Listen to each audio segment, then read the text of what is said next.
Assalamualaikum warahmatullahi wabarakatuh. Selamat sore, perkenalkan kami dari kelompok 13 akan mempresentasikan hasil analisis kami yang berjudul Analisis Kestabilan Lereng di Desa Terbah dan Sekitarnya, Kecamatan Patuk, Kabupaten Gunung Kidul berdasarkan Slope Stability Probability Classification.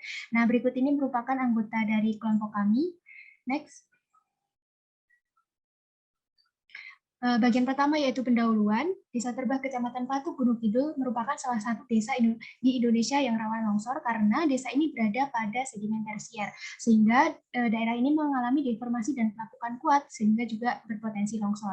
Nah, kami mengambil paper utama yaitu dari R. Alfian Gedei dan Wayani tahun 2018 yang berjudul Analisis Kestabilan Lereng di Desa Terbah dan Sekitarnya, Kecamatan Patuk, Kabupaten Gunung Kidul berdasarkan Slope Stability Probability Classification.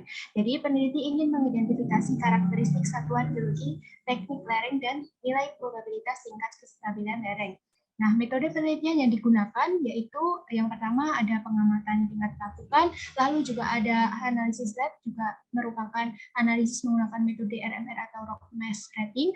Ada yang ketiga pengujian laboratorium menggunakan point load index, point load test, dan analisis kestabilan lereng dengan metode kinematika dan slope stability probability classification atau SSPC. Nah, didapatkan hasil pengukuran pada 35 lereng menunjukkan 14 lereng berada dalam kondisi tidak stabil berdasarkan kestabilan lereng, orientasi independen atau tidak terpengaruh diskontinuitas, dan 18 lereng berpotensi terjadi longsor, kelinciran atau sliding, dan 14 lereng berpotensi terjadi longsor robohan atau toppling berdasarkan orientasi dependen atau terpengaruh diskontinuitas. Next. Baiklah, selanjutnya ada lokasi dan geologi regional. Daerah penelitian ini berada pada Desa Terbah, Kecamatan Patuk, Kabupaten Gunung Kidul, Provinsi Daerah Istimewa Yogyakarta, dengan luasan area mencapai 35 km persegi, berada pada koordinat UTM 49 South, 447.000 sampai 454.000 MT, dan 9.132.000 sampai 9.137.000 MU. Dan morfologi berupa perbukitan bergelombang dengan ketinggian antara 135 sampai 675 mdpl. Menurut Surono pada tahun 1092, geologi regional pada daerah ini tersusun tersusun dari endapan tersier dengan terbagi atas menjadi 3 formasi batuan, yaitu formasi Kebubuta, formasi Semile, dan formasi Langgeran. Next. Oke, kita masuk ke metode. Metode yang digunakan adalah pengamatan lapangan. Oke, metode yang digunakan dalam penelitian kali ini adalah pengamatan lapangan pada 35 lokasi yang meliputi kemiringan lereng, arah kemiringan bidang diskontinuitas, jarak antar bidang diskontinuitas, serta kondisi massa batuan menggunakan pendekatan scanline atau RKD. Menurut Palmstrom 2005. Bisa dilihat pada tabel yang kiri, ini merupakan tabel jarak antar diskontinuitas menurut Biniawski tahun 1989, di mana salah satu contohnya adalah sampel dengan interval 200 cm dideskripsikan sebagai sangat lebar. Kemudian bisa dilihat pada tabel yang sebelah kanan, yaitu karakteristik diskontinuitas menurut Heck 1996, di mana roughness dan wavy mendapat rating 1. Next. Oke, kita masuk ke penentuan kualitas massa batuan. Penentuan kualitas massa batuan dilakukan dengan cara pengamatan lereng yang didasari oleh rock mass rating Biniawski 1989. Alat uji berupa point load diperlukan guna mengukur kekuatan dari 35 sampel yang digunakan. Pengujian tersebut menghasilkan nilai indeks point load yang kemudian dikoreksi sehingga mendapat nilai uniaksial compressive strength. Analisis kestabilan lereng dengan metode kinematika dan slope stability probability classification. Metode SSPC Heck 1996 dapat digunakan untuk menghitung probabilitas tingkat kestabilan lereng di daerah penelitian yang dipengaruhi oleh proses pelapukan dan intensitas bidang diskontinuitas. Oke, next.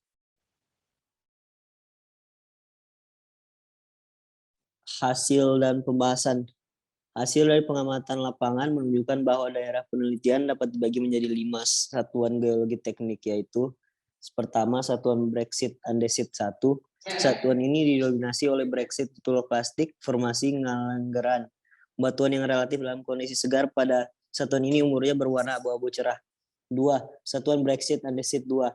Satuan ini didominasi oleh Brexit piroklastik formasi Ngalanggeran.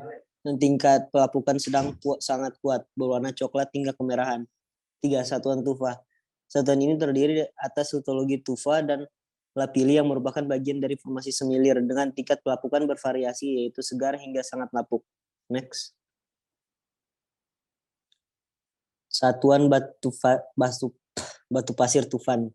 Satuan ini terdiri dari batu pasir tufan yang merupakan bagian dari formasi semilir.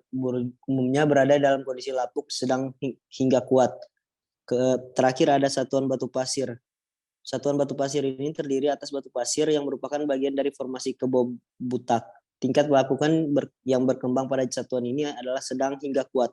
Keberadaan struktur geologi berupa kekar juga dijumpai di satuan ini dengan intensitas yang sedang dan jarang spasi antar kekar cukup rapat. Dan analisis kinematika. Analisis kinematika yang dilakukan pada lereng-lereng di daerah studi ini bertujuan untuk menentukan jenis longsoran yang berpotensi terjadi berdasarkan orientasi dependen.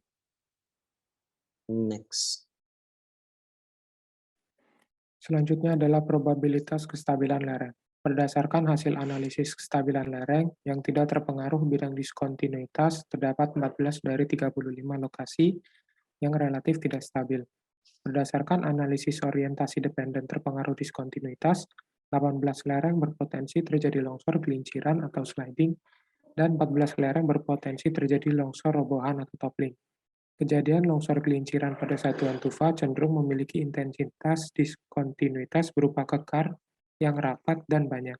Kecenderungan tingkat kekerasan pada satuan tufa adalah planar, di mana tingkat kekasaran tersebut memiliki sudut kemiringan relatif kecil dalam skala kecil, yang berdampak pada nilai kekuatan geser antara bidang diskontinuitas menjadi kecil.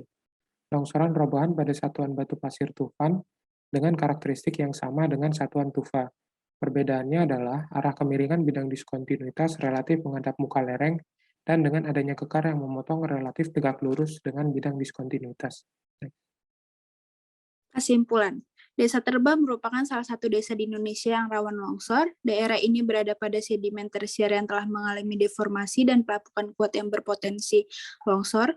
Dua parameter tersebut sangat berperan dalam menentukan tingkat kestabilan lereng berdasarkan slope stability, probability, dan classification. Hasil pengukuran pada 35 lereng menunjukkan 14 lereng berada dalam kondisi tidak stabil berdasarkan kestabilan lereng, orientasi independen atau tidak terpengaruh diskontinuitas, dan 18 lereng berpotensi terjadi longsor, gelinciran atau sliding, dan 14 lereng berpotensi terjadi longsor robohnya toppling berdasarkan orientasi dependen atau terpengaruh diskontinuitas. Berdasarkan banyaknya potensi longsor yang terjadi di daerah penelitian, perlu adanya penanganan khusus dalam upaya mitigasi apabila akan ada pembangunan fisik dan perubahan tata ruang di daerah ini. Nah, berikut merupakan referensi yang kami gunakan. Kami menggunakan referensi utama di baris ketiga. Nah, mungkin cukup sekian presentasi dari kelompok 13. Ada kurang lebihnya kami mohon maaf. Wassalamualaikum warahmatullahi wabarakatuh.